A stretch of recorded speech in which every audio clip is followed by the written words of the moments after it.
ایاک نعبد و ایاک نستعین، ہم تیری ہی عبادت کرتے ہیں اور تجھ سے ہی مدد چاہتے ہیں۔ آیت کس حصے میں کیا تربیت کی گئی کہ میں ختم کریں اپنے اندر سے۔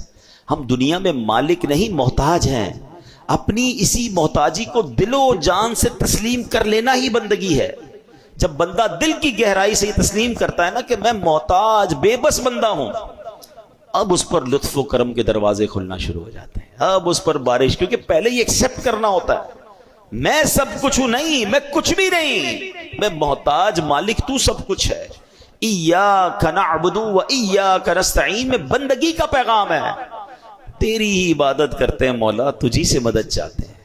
یعنی کس طرح کہیں کہ اللہ ہاتھ پاؤں تو نے دیے، مگر تیری مدد ہوگی تو ہاتھ پار چلا پاؤں گا، ہیں مولا میرے پاس پاؤں تو نہیں دیے ہیں، مگر میں جب تک نہیں چل سکتا جب تک تیری مدد نہیں ہوگی۔ نہیں دیکھے پاؤں والے، پاؤں ہیں جسم میں چل نہیں پا رہے، ہاتھ ہیں جسم میں اٹھا نہیں پا رہے، بھائی باڈی میں تو لگے ہوئے ہاتھ، مگر ہاتھ کام نہیں کر رہا ہے، انگلیاں بند نہیں ہو رہی ہیں، پکڑ نہیں پا رہے ہیں، پیر ہے چل نہیں پا رہے۔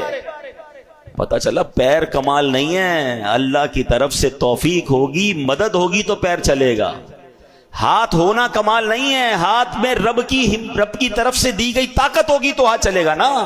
زبان منہ میں ایگزسٹ کرتی ہے لوگوں کے، جتنے گونگے بغیر زبان کے تھوڑی ہوتے ہیں، باڈی پارٹ ہے مگر بول نہیں پا رہے۔ اللہ کی مدد ہوگی، اللہ عطا فرمائے گا تو بندہ بول پائے گا۔ آنکھیں لگی ہوئی ہوتی ہیں، اندھے بغیر آنکھوں والے نہیں ہوتے، ان کی باڈی میں آنکھیں فکس ہیں، ہماری جیسی آنکھیں۔ بعض ہوگا تو یقین نہیں آتا یہ بندہ اندھا ہے، بالکل اچھی آنکھیں صاف ستھری نظر آ رہی ہیں اس کی آنکھیں، اچھا دیکھ بھی ہمیں رہا ہوتا ہے، ہمیں لگ رہا ہے ہمیں دیکھ رہا ہے، مگر اس کو کچھ نظر نہیں آ رہا ہے۔ پتا چلا کہ یہ بات اجاگر بار بار دل میں کرنی ہے، مولا سب کچھ دیا ہے تو نے، مگر اس کا فائدہ مجھے جب پہنچے گا جب تو چاہے گا، تیری مدد ہوگی، میں محتاج۔ جب بندہ اس طرح رب سے کنیکٹ ہو جاتا ہے نا، اس طرح رب کی بارگاہ میں رجوع لاتا ہے اور یہ ایکسپٹ کرتا ہے دل سے، ایاک نعبد و ایاک نستعین، تیری ہی عبادت کرتے ہیں، تجھی سے مدد چاہتے ہیں، ہم محتاج تو مالک۔ پھر دیکھو کیسے کرم کے دروازے کھلتے ہیں۔ لوگ اپنے آپ کو محتاج سمجھنے کے لیے تیار نہیں ہوتے۔ ہاں یہ بڑی گہری بات کر رہا ہوں، اللہ کے آگے میں نے پڑھا ہے، کتابوں پڑھا، ایسے لوگ بھی ایگزسٹ کرتے ہوں گے جو دعا مانگنے میں شرماتے ہیں کہ یار اتنا بڑا آدمی ہو کہ میں، لوگ کیا کہیں گے۔ اللہ کے آگے روتے نہیں ہیں، اللہ کے آگے گڑ گڑاتے نہیں ہیں، ان کو شرم آ رہی ہوتی ہے اپنے اسٹیٹس کو دیکھ کر۔ تف ہے کہ اگر تم دنیا میں کسی مرتبے پر پہنچ گئے اور احکم الحاکمین کے آگے سجدہ کرنے میں، گڑ گڑانے میں، محتاجی ماننے میں تمہیں تکلیف ہو رہی ہے تو تیار ہو جاؤ، پھر بڑے محتاج بن جاؤ گے۔ ارے اس کے آگے تو سبھی محتاج ہیں نا، کون ہے کائنات میں جس کو رب کی مدد کی ضرورت نہیں ہے؟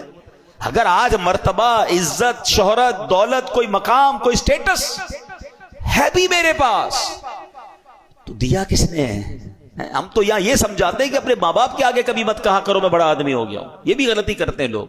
اگر کوئی عزت مل جاتی، دولت مل جاتی، اسٹیٹس مل جاتا ہے تو امی ابو کو کہہ رہے ہوتے ہیں بڑا افسر بن گیا ہوں، بڑا آدمی بن گیا ہوں، اب ٹائم نہیں ہوتا، پتہ نہیں میرے آگے پیچھے کتنے لوگ ہوتے ہیں، کتنے ملازمین ہیں۔ نہیں، دنیا کے لیے آپ کچھ بھی ہو، ماں باپ کے آگے بچے بن کر ہی رہیں، ان کے پیر دبائیں، ہاں ان کو یہ نہ کہیں میں بڑا ہو گیا ہوں، ان کا بچہ ہی ہوں میں، اور ان کو یہ احساس دلائیں کہ دنیا میں کچھ بھی بن گیا ہوں آپ کے قدموں میں، ہوں آپ کا بیٹا، ہوں آپ کا بچہ، تو عزت ملتی ہے نا، تو دعائیں ملتی ہیں۔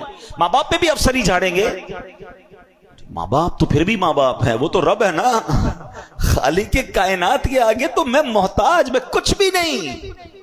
ایکسپٹ کیا کرو، اللہ کے آگے گر گڑا کر کہا کرو کہ اللہ جو کچھ ہوں تیری عطا سے ہوں، اور بندہ تیرا ہوں، محتاج تیرا ہوں۔